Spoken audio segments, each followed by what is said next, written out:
नमस्कार. अध्याय क्रमांक 5, ओवी क्रमांक 96 ते 103. सदा सर्वदा सर्वत्र अद्वय असे जे ब्रह्म होय,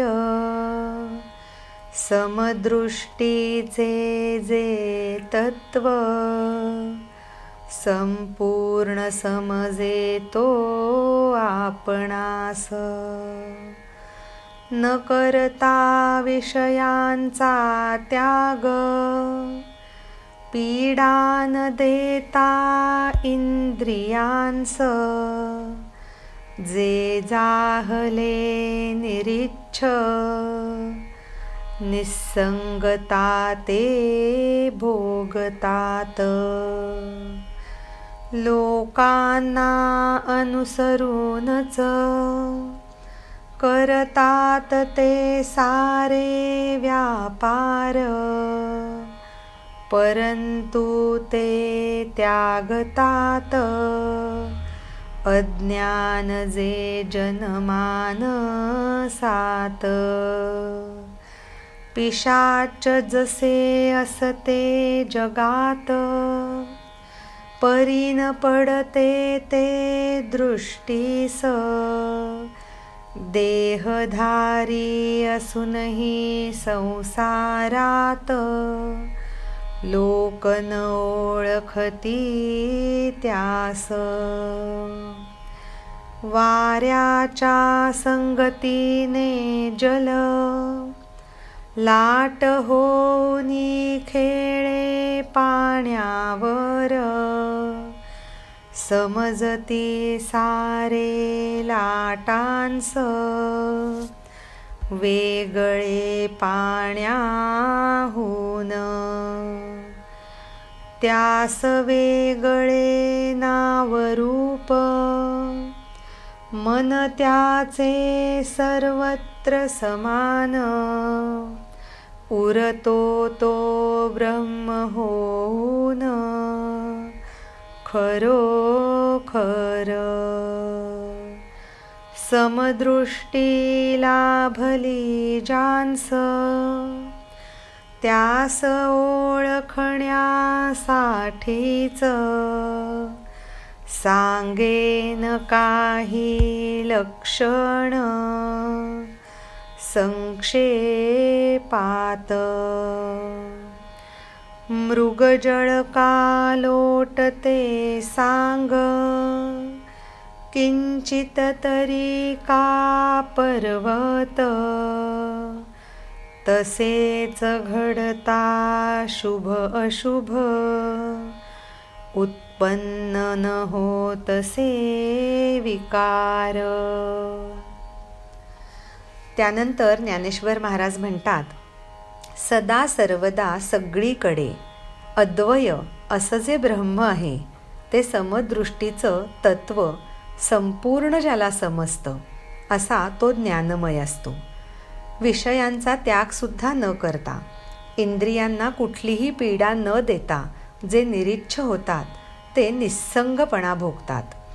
लोकांना अनुसरूनच जे करतात ते सगळे व्यापार त्यांचे चालूच असतात, परंतु आपलं जे अज्ञान असतं त्याचा ते जनमानसामध्ये त्याग करून टाकतात. जसं पिशाच्च असतं पण ते दृष्टीला कधीच दिसत नाही, तसंच ते देहधारी असूनही संसारात लोक त्यांना कधीच ओळखू शकत नाहीत. वाऱ्याच्या संगतीने पाण्यावरती लाटा निर्माण होतात. म्हणजे थोडक्यात पाण्यावर वारा खेळत असतो तेव्हा त्या पाण्याला आपण लाटा असं नाव देतो. तसंच ह्या व्यक्तीला सुद्धा नावरूप वेगळं असतं, पण त्याचं मन मात्र सर्वत्र समान आणि ब्रह्महून उरलेलं असतं. ज्याला अशी समदृष्टी लाभली त्याला ओळखण्यासाठी त्याची काही लक्षणं मी संक्षेपात सांगेन. आता मला एक सांगा, मृगजळ का कधी पर्वताला दूर लोटू शकेल? तसंच काहीही शुभ किंवा अशुभ जरी घडलं तरी त्यामुळे का कुठले विकार उत्पन्न होणार आहेत? अध्याय क्रमांक 5, ओवी क्रमांक 96 ते 103. धन्यवाद. नमस्कार. अध्याय क्रमांक 5, ओवी क्रमांक 104 ते 111.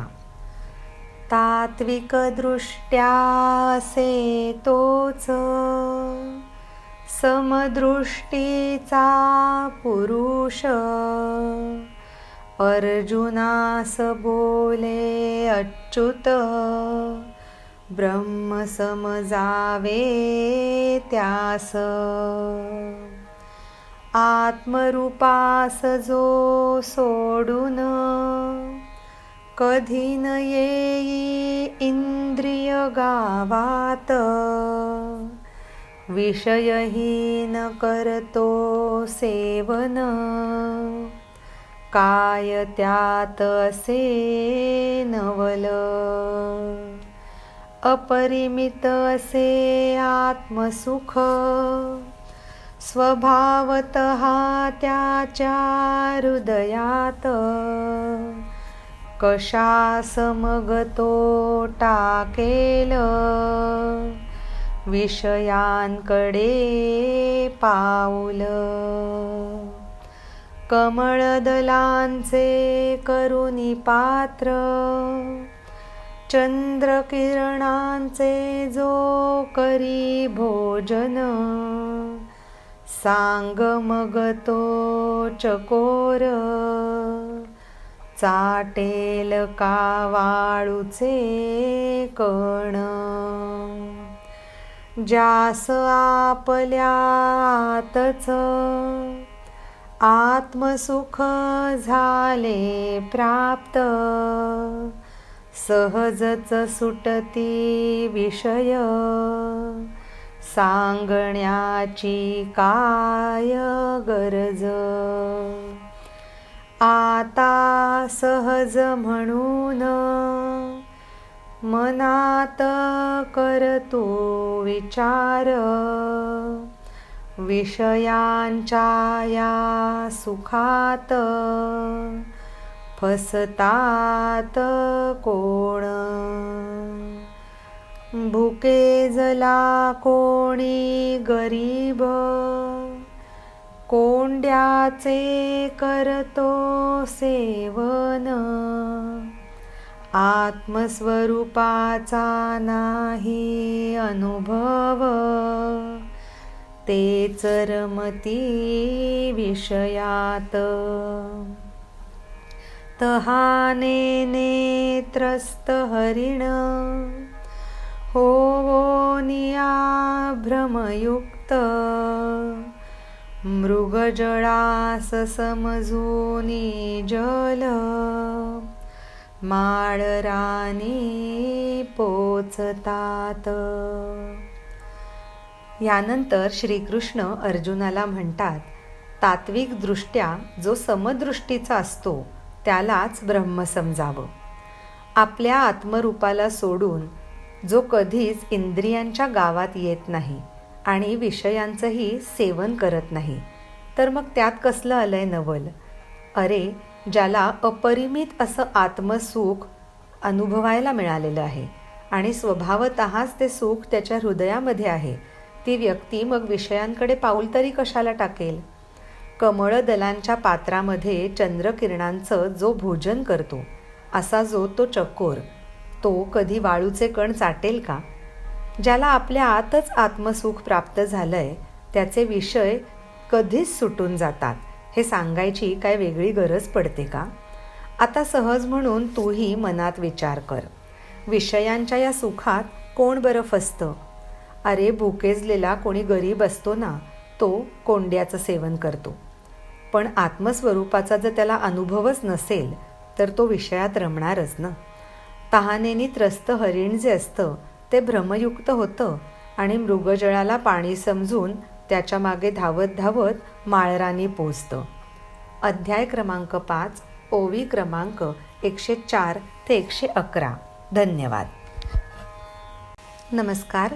अध्याय क्रमांक 5, ओवी क्रमांक 112 ते 119.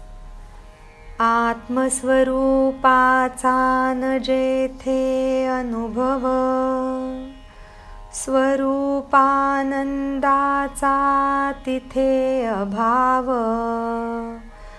तयासच वाटतात हे विषय सुखरूप. विषयात असे काय सुख, कशास करावे यावर भाष्य. विजेची होता चकमक, उजेड पडतो का जगात. ढगांच्या सावलीत ऊन पाऊस वाऱ्यापासून झाले जर संरक्षण. घरे बांधावी कशास,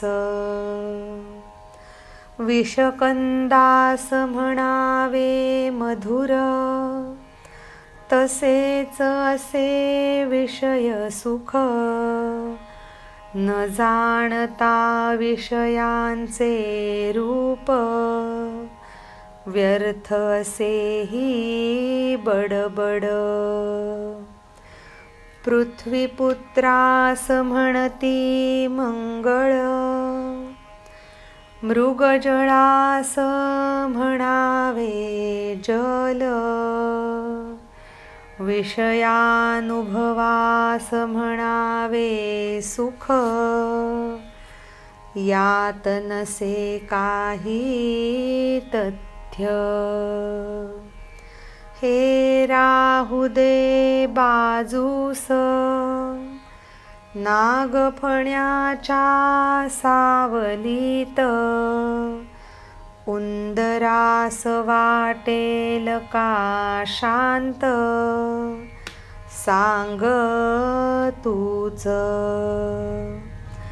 गळास लागलेले आमिष, मासान खाई तिथवर ठीक. तसाच असे विषय संग, समज तू निसंशय. पाहता होऊनी विरक्त, अर्जुना हे विषय सुख. पांडुरोगात येता सूज, समज तैसे घातक. त्यानंतर श्रीकृष्ण अर्जुनाला असं सांगतायत, अरे आत्मस्वरूपाचा जिथे अनुभवच नाही आणि स्वरूपाचा आनंद जो काय आहे त्याचाही अभावच आहे, त्यालाच हे सगळे जे विषय असतात ते सुखाचं एक रूप वाटतात. आता विषयांमध्ये काय सुख आहे याच्यावरती बोलावं तरी कशाला. विजेची जर का चकमक झाली आकाशामध्ये तर कधी त्याचा उजेड पृथ्वीवर पडतो का? ढगांच्या सावलीतच जर ऊन पाऊस आणि वाऱ्यापासून संरक्षण झालं असतं तर घरं तरी कशाला बांधली असती. विषाच्या कंदाला कधी मधुर म्हणावं असंच हे विषयांचं सुख. जेव्हा विषयांचं रूप हे असं आहे तेव्हा त्याबद्दल ही बडबड करणं सुद्धा व्यर्थच आहे. पृथ्वीपुत्राला पीडा देणारा म्हणजेच मंगळ असं म्हणतात. मृगजळाला जर आपण कधी जल म्हटलं किंवा पाणी म्हटलं तसंच काहीसं विषयांचा जो अनुभव आहे त्याला सुख म्हणावं, तेव्हा त्यात काही तथ्य नाही. आता हे बाजूला राहू दे. अरे नागाच्या फणीच्या सावलीमध्ये उंदराला कधी शांत वाटेल का? किंवा गळाला लावलेलं जे आमिष असतं ते जो मासा तो खात नाही तिथपर्यंतच ते ठीक असतं. तसाच काहीसा हा विषयांचा संग आहे असं तू निसंशय समज. तेव्हा विरक्त होऊन जर का विचार केला तर हे विषय सुख म्हणजे इतकं घातक आहे की पांडुरोगामध्ये जर अंगावर सूज आली तर ते एक अरिष्ट लक्षण समजून अगदी मृत्यूची वार्ता जवळ आली आहे असं समजावं, इतकंच हे विषयांचं सुख घातक आहे. अध्याय क्रमांक 5, ओवी क्रमांक 112 ते 119. धन्यवाद. नमस्कार. अध्याय क्रमांक 5, ओवी क्रमांक 120 ते 126. विषय भोगात जे असे सुख, प्रारंभ ते अखेर असते दुःख. काय करतील परिते मूर्ख, जे विषय सुखाच्या अधीन. विषयांचा न जाणती गर्भ, नित्य करती त्यांचे सेवन. जसे पुवाच्या चिखलात, किड्यांस वाटते का किळस. दुःखच होय मग जीवन, विषय चिखलातील बेडूक. विषय भोगाच्या तळ्यातील, विषयासक्त मासे ते जणूच. विषयांवर होता नासक्त, योनी असती ज्या दुःखदायक. होतील मग त्या खचित निरर्थक. गर्भवासातील संकट, जन्म मरणामधील कष्ट. सहावे मग कोणी सांग, कसा चालावा हा अखंड मार्ग. विषय सोडती विषयासक्त, दोषांनी करावा कुठे वास. संसार हा शब्दच मग, खोटा ठरेल जगात. विषयातील जे असते दुःख, सुख जे समजतात त्यास. अविद्यादी जे दोष, खरे ठरती तेथ. यानंतर भगवान श्रीकृष्ण असं म्हणतात की विषयांच्या भोगामध्ये जे सुख आहे ते सुरुवातीलाच असतं, पण अखेरीस ते विषय आणि त्यांचे भोग हे केवळ दुःख देणारेच ठरतात. पण जे विषय सुखाच्या अधीन झालेले आहेत असे ते मूर्ख त्या विषय सेवना पलीकडे करणार तरी काय. विषयांचा गर्भ न जाणता नित्य सदोदित ते त्याचं सेवन करत राहतात. जसं की पुवाच्या चिखलात जे किडे वाढतात त्यांना कधी त्या पुवाची किळस वाटते का. अशा वेळेला दुःखच जीवन होऊन जातं आणि जणू काही विषय चिखलातले बेडूकच ते. विषयभोगाच्या तळ्यात विषयासक्त मासे असंच आयुष्य बनून जातं.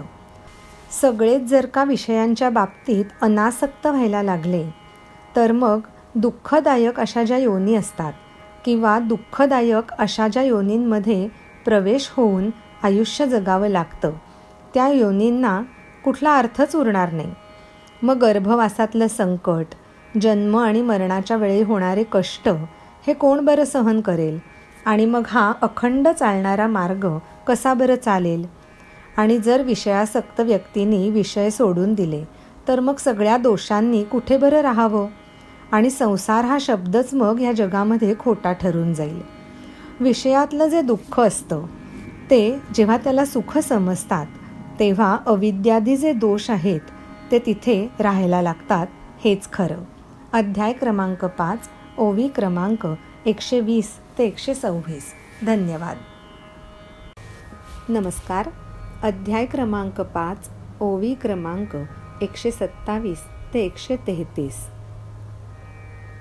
म्हणून करता विचार, विषय हे सारे वाईट, कृष्ण सांगे अर्जुनास, न स्वीकारावा कधी तो मार्ग.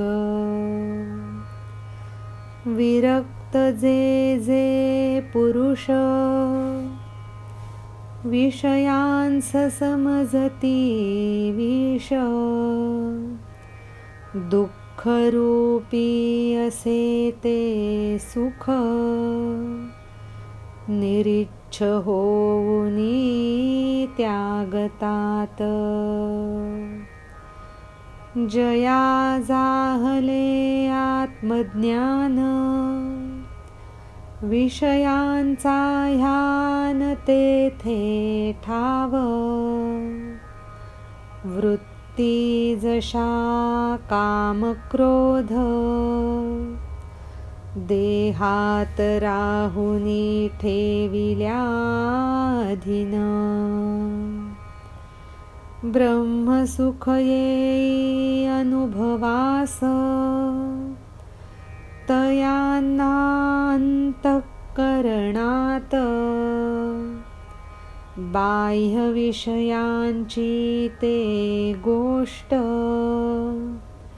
मुळीच नाही जाणत. पक्षी जसे खाई फळ, तसेच होऊनी त्रयस्थ. भोगते पण विसरून, ब्रह्मसुखाचा घेतसे भोग. तद्रूप होऊनी घेता भोग, वृत्ती उत्पन्न होई एक. दूर होतसे अहंकार, सुखास घेतसे तो कवेत. असे घेता आलिंगन, आपल्याशीच आपुले ऐक्य.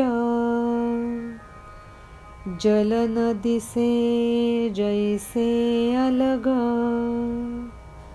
जडाहून. यापुढे भगवान श्रीकृष्ण अर्जुनाला म्हणतात, अरे म्हणूनच जर विचार करायला गेलं तर हे जे सगळे विषय आहेत ना, हे सगळे वाईटच आहेत. त्याच्यामुळे विषयांचा हा मार्ग आपण कधीही स्वीकारू नये. जे जे विरक्त पुरुष असतात ते विषयांना विष समजतात आणि दुःखरूपीच असं ते सुख असतं आणि म्हणूनच ते त्या सुखाला सुद्धा निरीच्छ होऊन त्यागतात. ज्याला आत्मज्ञान झालेलं आहे त्या ठिकाणी विषयांचा ठाव ठिकाणाच नसतो. त्यामुळे काम क्रोध या ज्या सगळ्या वृत्ती आहेत त्या देहात असून सुद्धा हे आत्मज्ञानी पुरुष त्याच्या अधीन होत नाहीत. एकदा का ब्रह्मसुखाचा अनुभव आला की त्यांच्या अंतःकरणामध्ये बाह्य विषयांची कुठलीच गोष्ट पोचत नाही. पक्षी जसं एखादं फळ खाईल अगदी त्रयस्थपणाने, तसंच भोगते पण विसरून हे ज्ञानी पुरुष ब्रह्मसुखाचा भोग घेत असतात. आणि असं एकरूप होऊन हा भोग घ्यायला जमलं की जी वृत्ती उत्पन्न होते त्याच्यामुळे सर्व अहंकार दूर होतो आणि खरं खरं सुख मिठीत घेता येतं. आणि एकदा का अशी मिठी घातली की आपणच आपल्याशी ऐक्य साधलंय असाच भाव मनामध्ये निर्माण होतो. जसं की पाणी पाण्यापासून कधीच वेगळं करता येणार नाही. अध्याय क्रमांक 5, ओवी क्रमांक 127 ते 133. धन्यवाद. नमस्कार. अध्याय क्रमांक 5, ओवी क्रमांक 134 ते 141. वायू मिसळता आकाशात, दोन्ही भासती एकच, तसेच समजे तो भोग ब्रह्मसुखाचेच रूप. द्वैताची भाषा मग पावे लोप, तेथे साधते केवळ ऐक्य. त्यास म्हणण्या एक रूप, तिथे न कोणी साक्षीदार. राहू दे हे सारे येथ, जे बोलण्याच्याही पल्याड. ते बोलावे कशास, ब्रह्मनिष्ठ जो तो जाणेल खचित. जे अशा सुखात धुंद, आपल्या ठाई रममाण. पूर्णपणे जे ब्रह्म ऐक्य, पुतळे ते ओतीव. आनंदाचे ते प्रतिबिंब, अथवा सुखाचे कोंब. महाबोधाचे जणू काय, राहण्यास केलेले मंदिर. विवेकाचे ते वसती स्थान, परब्रह्माचा स्वभाव. ब्रह्मविद्येचे सजवलेले, मूर्तिमंत अवयव. ते शुद्ध सत्वाचे सात्विक, अथवा चैतन्याचे अंगोपांग. अडवुनी बोले निवृत्तीनाथ, आवरता घे हा विस्तार. संत स्तुतीत तू होता रममाण, मूळ विषय देसी सोडून. जरी करिसी विषयांतर, बोलतोस तू अमृत बोल. ह्यानंतर एकरूपतेचं वर्णन करताना ज्ञानेश्वर महाराज म्हणतात, आकाशामध्ये जर वायू मिसळला तर ते दोन्हीही जसं एकच भासतं, तसंच प्रत्येक भोगाला तो ज्ञानीपुरुष ब्रह्मसुखाचंच रूप समजतो. मग त्या ठिकाणी द्वैताची भाषा लोप पावते आणि केवळ ऐक्यरूपच उरतं. आणि तिथे ऐक्यरूप आहे असं म्हणण्यासाठी सुद्धा कुठलाही दुसरा साक्षीदार नसतो. आता हे सगळं इथेच राहू दे. जे बोलायच्याही पलीकडचं आहे ते कशासाठी बोलावं? आणि जो ब्रह्मनिष्ठ आहे तो हे सर्व नक्कीच जाणतो. जे अशा सुखामध्ये धुंद असतात आणि आपल्याच ठाई रममाण होतात, ते पूर्णपणे ब्रह्म ऐक्याचे जणू काही ओतीव पुतळेच समजावेत. आनंदाचे प्रतिबिंबच जणू, अथवा सुखाचे फुटलेले कोंब. महाबोधानी जिथे वास्तव्य करावं असेच राहण्यासाठी केलेली मंदिरच जणू काही. विवेकाची वसतिस्थानच ती, परब्रह्माचा स्वभावच आणि ब्रह्मविद्येचे सजवलेले मूर्तिमंत अवयव, ते शुद्ध सत्वाचे सात्विक किंवा चैतन्याची अंग उपांग असलेले असेच म्हणावे लागतील. असं वर्णन ज्ञानेश्वर महाराज करत असतानाच त्यांना मध्येच अडवून निवृत्तीनाथ म्हणतात, आता हा विस्तार थोडासा आवरता घे.